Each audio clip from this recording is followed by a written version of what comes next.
Hi guys, আমি মোহাম্মদ মাসুদ রানা আপনাদের মাঝে আরও একটি নতুন ভিডিও নিয়ে উপস্থিত হয়েছি।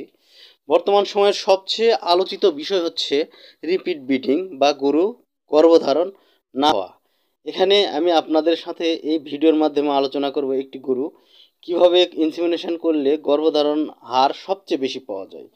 এক্ষেত্রে সবচেয়ে উল্লেখযোগ্য বিষয় হচ্ছে সিমেন থ্রোয়িং।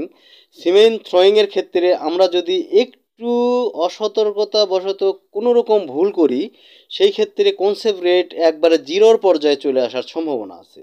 তাই আমরা যখন সিমেন্ট থ্রোয়িং করব, সিমেন্ট থ্রোয়িং এটা একজন এআই কর্মী বুঝবে। আপনাদেরকে সাধারণভাবে বলতে গেলে আমি বুঝাচ্ছি, সেটা হচ্ছে যখন সিমেন্ট পানিতে ফেলা হয়, গরম পানি ঠান্ডা পানি মিক্সচার করে, এখানে যে নির্দিষ্ট টেম্পারেচার দেখুন, আমি এখানে ডিজিটাল টেম্পারেচার মেশিন দিয়ে টেম্পারেচার কন্ট্রোল করতেছি।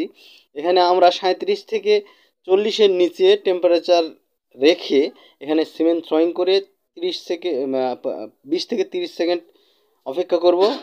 তারপর আমরা এইটি উঠাবো পানি থেকে এবং হাইজিন মেনটেন করে গানে লোড দেব। পরবর্তীতে আমরা এই সিমেন্টটি গরুর জরায়ুতে প্রতিস্থাপন করব। একটি সিমেন্ট স্ট্রতে মূলত 0.25 ml সিমেন্ট থাকে, যাতে শুক্রাণু বা কীটের সংখ্যা থাকে 1.5 মিলিয়ন, অর্থাৎ 15 লক্ষ থেকে 20 লক্ষর মতো, যেখান থেকে শুধুমাত্র একটি আমাদের প্রয়োজন।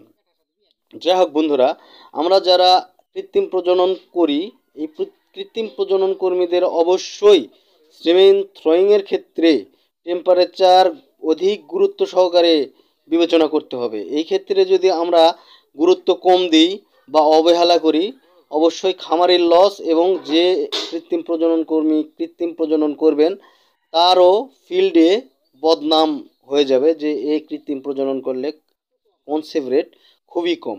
তাই আমরা যখন কনসেপ্ট রেট হাই করতে যাব, অবশ্যই কৃত্রিম প্রজননের সময় সিমেন থ্রোয়িংয়ের সিস্টেমটাকে অধিক গুরুত্ব সহকারে বিবেচনা করব। আর আপনারা দেখতে পাচ্ছেন এই গরুটি মূলত এর আগে 3 থেকে 5 বার ইনসেমিনেশন করানো হয়েছে, কনসেপ্ট করাতে পারেনি। তো এই গরুর একটি সমস্যা আছে, সেটা হচ্ছে ব্লিডিং হয় আফটার ইনসেমিনেশন, ব্লিডিং হয়। তো ব্লিডিং দেখুন, আপনারা একটু খেয়াল করলে দেখতে পারবেন যে এই গরুটির কিন্তু ব্লিডিং অলরেডি হয়ে গেছে, মিউকাসের সঙ্গে ব্লাড আসতেছে। এক্ষেত্রে আমি এই গরুতে 2টা সিমেন্ট ইউজ করেছি। আগে 12 ঘন্টা আগে একটি সিমেন্ট ইউজ করেছি, ওইটাতে ব্লিডিং হয়েছিল না, আর ব্লিডিং হওয়ার পর আরও একটা সিমেন্ট ইউজ করতেছি। আপনারা যাদের গরুতে ইনসেমিনেশন করানোর পর ব্লিডিং হয়, আপনারা সবাই এই পদ্ধতি বা এই টিপসটি অবলম্বন করে ইনসেমিনেশন করবেন, দেখবেন আপনার গরু 95% কনসেপ্ট করার সম্ভাবনা বেড়ে যায়। তাই আমরা যারা খামারি আছি তারা অবশ্যই এই সকল বিষয় বিবেচনা করে একটি গরুকে কৃত্রিম প্রজনন করাবো এবং সেই গরুর ব্লিডিং হয় কিনা এই বিষয়গুলো লক্ষ্য রাখবো। যেই গরু বারবার বীজ দিয়েও কনসেপ্ট হচ্ছে না, সেই গরুর ক্ষেত্রে দেখুন আমি এখানে জরায়ুর 3টি রিং পার করে তারপর ইনসেমিনেশন করাবো। আমি পার করতেছি, একটি পার হইল, 2টি পার হলো, 3টি পার হবে এক্ষুনি, আপনারা দেখতে পাবেন 3টি পার হলো। আমি এখন দেখেন 3 ভাগে পুশ করব। প্রথম অংশ পুশ করলাম পিস্টনে চাপ দিয়ে, দ্বিতীয় অংশ আমি পুশ করতেছি দেখুন হাত দিয়ে এইভাবে, তৃতীয় অংশ পুশ করে আমি ইনসেমিনেশন শেষ করলাম এবং লাস্টে সেক্সুয়াল অনুভূতি দেওয়ার জন্য পাছায় একটু সুরসুরি দিয়ে দিলাম। আপনারা যাদের গরু কনসেপ্ট করে না তারা অবশ্যই এই পদ্ধতি অবলম্বন করে ইনসেমিনেশন করবেন, অবশ্যই কনসেপ্ট রেট হাই পাবেন। ধন্যবাদ। আপনারা যারা আমার চ্যানেলটি সাবস্ক্রাইব করেননি, অবশ্যই সাবস্ক্রাইব করে পাশে থাকা বেল আইকনটি বাজিয়ে দিয়ে আমার পাশেই থাকবেন।